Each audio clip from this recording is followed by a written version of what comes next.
Welcome everyone to part 2 of What If Goku Was Betrayed and Trapped in the Hyperbolic Time Chamber. If you haven't watched part 1, click the eye icon on the right side of the screen or the link in the description below. Let's get this video to 4,000 likes if you want a part 3, and be sure to like, comment, and subscribe. Anyways, let's begin with the story.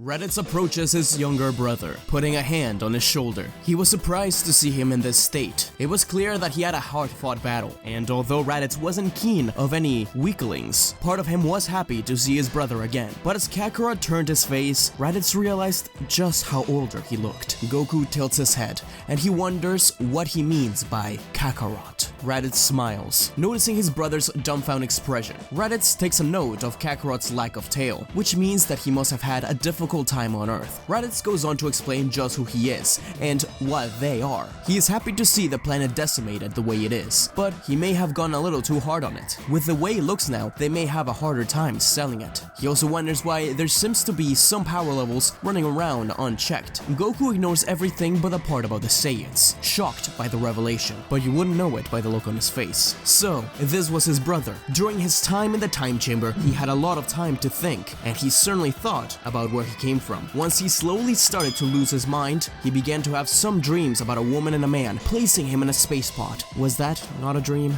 Raditz explains that 4 Saiyans remain, including the 2 of them. They are ready to welcome him back to the squad. He is, however, curious about just how strong he's gotten over the years. He seems rugged, old, even older than his father did when he passed away. That was the face of a warrior, alright. Goku smirks. Perhaps this guy will be an even bigger challenge than Piccolo. He has to start slow if he wants to check it out. Raditz thought it was silly, but humored his brother, thinking that of course he would come out on top. But as the two clash, and civilians run afraid of Goku's training once more, Raditz realizes that his brother is keeping up way too easily. Just how strong had this kid gotten? Goku asks Raditz to go all out, to which Raditz responds with a Saturday crush, which Goku simply slaps away. Raditz is completely surprised, and finally checks his scouter. That power was massive. No way that was right. When he slapped the beam away, his power rose to 10,000. He seemed to do it without any problem. That was potentially even stronger than Vegeta if Kakarot decided to go all out. If they trained him more,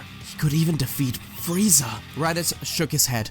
That was just a dumb idea. He shouldn't even be thinking about it. Raditz was a little afraid but kept his cool. He promised Kakarot that a better fight would be in store once they arrived to the Frieza ship. There, they will meet Vegeta and Nappa. Goku hopes that they really will be stronger because he hasn't had a good match since Piccolo, and that was some years ago. Raditz calls on his own pod and Kakarot's to meet them at their location. Inviting Kakarot in, Goku tells him to wait as he runs into an old shed nearby. Grabbing a round rock, Goku held it tight, talking to it and acting as if he was placing it on top of someone's hat, and then said with it. Raditz asks who he's talking to, and Goku says that he's talking to Gohan, of course, the kid with the Dragon Ball on his head. Raditz is confused, and Goku explains that the Dragon Balls once granted any wish. They were made by him, the guy who locked him away long ago, the guy that betrayed him. Goku's expression went dark, and Raditz didn't question it. He was a real weirdo. Goku and Raditz take off to planet Frieza, where they eat together. Raditz thinks his brother is really strange. Strange convictions and strange smell, like he hasn't showered in years. But he did remind him of his father somewhat. For the first time in a long time, Goku took a bath, and Raditz tried to replace his old tattered clothes, but Goku refused, instead putting the armor on top.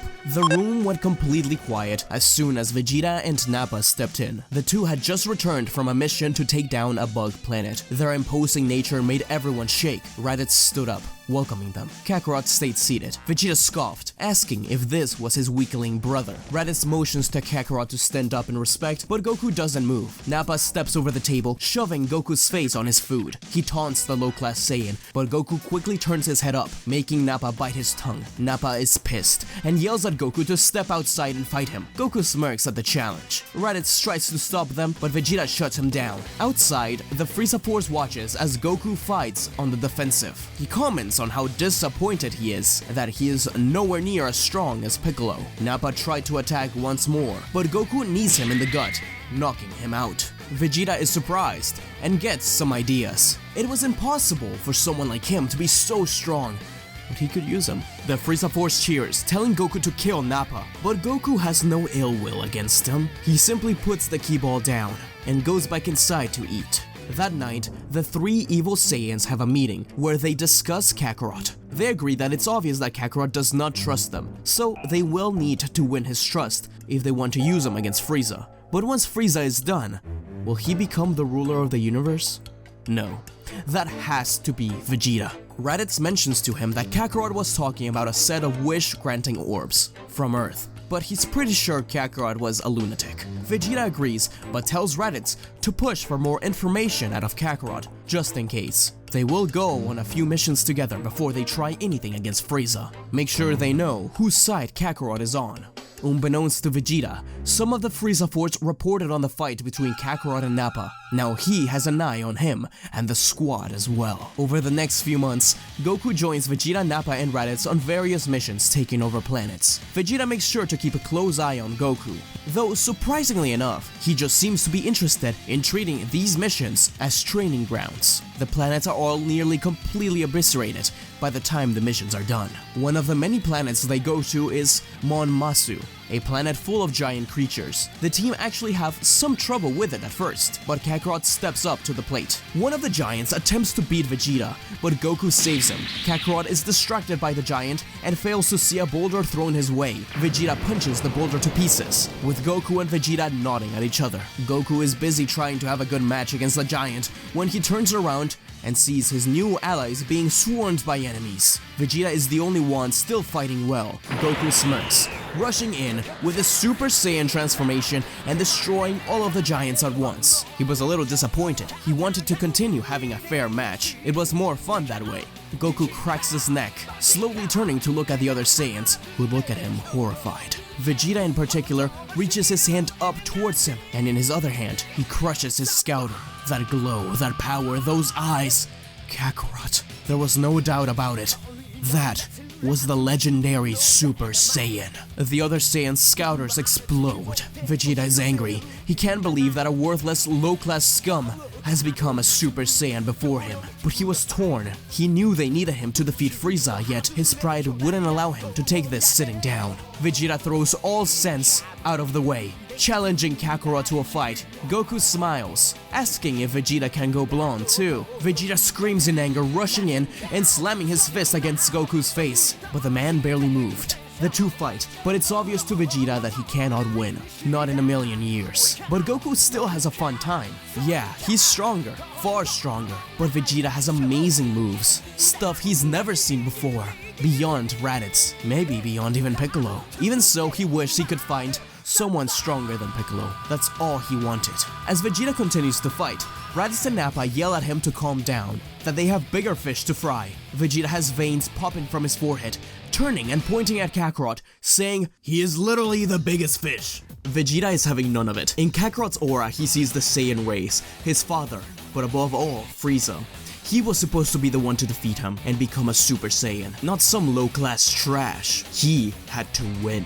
In that, Vegeta made a desperate move and launched an artificial moon to the sky. Nappa and Raditz asked what the hell, trying to avoid looking at it, but soon losing control as the Ozaru was awoken. Now Goku stood in front of 3 great apes. He smirked. So, that's what the nightmares about the monkey were about. That must mean that he was the one to kill his grandfather. Vegeta was the only one of the 3 to still be in control of himself, and he laughed loudly. He told Kakarot that even as a Super Saiyan, there is no way that a low-class Saiyan is stronger than 3 Ozaru, let alone Frieza. Goku was excited. Maybe this would finally be the real match. Goku got in his battle stance as Nappa, Vegeta, and Raditz jumped into the scene. Goku had to admit, even though he had the ability to go beyond and defeat the Ozaru, they were actually giving him a hard time. He was not used to fighting giant creatures, especially not 3 at once. Goku flew up to the sky as he was followed by 3 separate mouth beams from the 3 Ozaru. He punched and kicked the beams out of the way, firing his own Kamehameha. As the smoke cleared, Goku ran in between the Ozaru's legs, grabbing onto Raditz's tail and throwing him into the other 2. They were knocked down like bowling pins, as Raditz's tail came off. So that was the trick. Goku soon did the same to Nappa, with only Vegeta standing tall still. Goku said, "I see whatever this form is means a lot to you, Vegeta, but if you promise me a better challenge than this, then I'll help you obtain it." A better challenge? This comment infuriated Vegeta, but did remind him of why he was letting Kakarot stay around in the first place. Frieza. They needed him to defeat Frieza. In one final attempt to challenge Kakarot, Vegeta jumped and punched down, but Goku ran up his arm, jumping down from his shoulder and slicing through his tail. Goku had defeated all three Ozaru. Vegeta wasn't done. He needed to defeat the slow-class Saiyan and began to charge up his ki to the max, ready to explode, and Goku was ready to defend himself. But Raditz and Nappa fly up, telling Vegeta that he must still be weaker than Frieza. Vegeta slowly starts to calm down. They still need him. After all, the Saiyans can't sense ki. Goku could be stronger than Frieza already. Goku tilts his head, asking who the hell this Frieza guy was he keeps hearing about. Vegeta turns to tell him that Frieza is the strongest being in the universe. No doubt stronger than even Kakarot himself. Kakarot is excited by this, but he still doesn't trust Vegeta. Ever since Kami, he cannot trust anyone. Vegeta treats him badly, calls him a low-class Saiyan. He could destroy him right here, right now. But that thought fades away quickly, with the prospect of fighting Frieza, someone even stronger. If Vegeta can get him there, then he will still be useful to him. In fact, if they get there, then he thinks Vegeta could get stronger too, and eventually be his strongest rival. Raditz tells Kakarot that their only hope is to get stronger, and asks if what Kakarot said about the Dragon Balls were true. Goku stops and thinks to remember. He says that he thinks so. It has been a long time, but he remembered that long ago he went on travels around the world with a woman. He trained with a bald man with a shell, but it was so long ago he didn't even remember their names. Vegeta said that they didn't have time for a journey to the West tale. They needed to know about the Dragon Balls. Goku says that the Dragon Balls were created to grant any wish by an old god. As he says this, his ki begins to rise, angry. Sparkles surrounding him. It seems they touched a tough subject, but Raditz tries to get him to calm down. He says that it doesn't matter what he looked like. Vegeta pushes Raditz out of the way, yelling at him that it does matter, that they need to know exactly who created them. Goku continues to get angry as he describes Kami. Green skin, pointed ears, antennae, wise beyond anyone he knew, until he betrayed him. The ground shook as Goku's power exploded, pushing the Saiyans back. His Super Saiyan form seemed uncontrollable. Vegeta watches as Goku begins to take out his anger on the landscape, destroying everything around. He was angry, but it seemed like he wasn't destroying senselessly. He was training, preparing himself for something. Was Kakarot even stronger than he let on? Vegeta then snapped. His pupils shook. What he described, that was a Namekian. Vegeta's surprised look turned into a sadistic smile. He knew exactly where to head off next. He turned to Nappa and Raditz, telling him that their next destination would be Planet Namek.